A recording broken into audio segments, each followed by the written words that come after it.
1792 கோடி ரூபாய் முதலீட்டில் தொழிற்சாலையை விரிவாக்கம் செய்ய சுற்றுச்சூழல் அனுமதி கோரி ஃபாக்ஸ்கான் நிறுவனம் விண்ணப்பம் செய்திருக்கிறது. விவரங்களை செய்தியாளர் பாஸ்கரிடம் கேட்கலாம். பாஸ்கர், முழு விவரங்களை பதிவு பண்ணுங்க.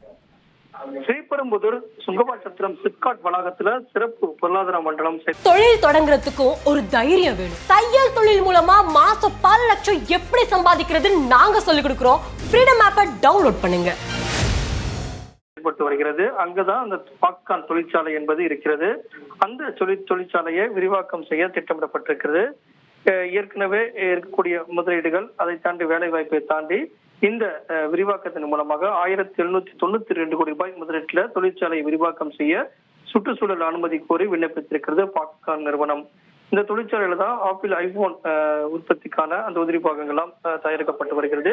இந்தியாவில் பிரீமியம் வகை மொபைல் போன் உற்பத்தியை அதிகரிக்கும் வகையில தொழிற்சாலை என்பது விரிவாக்கம் செய்யப்படுகிறது. இதன் மூலமாக 2601 கோடி ரூபாய் முதலீட்டுல செயல்பட்டு வரக்கூடிய இந்த தொழிற்சாலையில ஏற்கனவே 40,000 பேருக்கு வேலை வாய்ப்பு கிடைக்கப்பட்டு வரக்கூடிய நிலையில 1792 கோடி ரூபாய் முதலீட்டுல தொழிற்சாலை என்பது விரிவாக்கம் செய்வதற்கான அனுமதியை கோரியுள்ளது பாப்கார்ன் நிறுவனம். கூடுதல் விவரங்களுக்கு நன்றி பாஸ்கர்.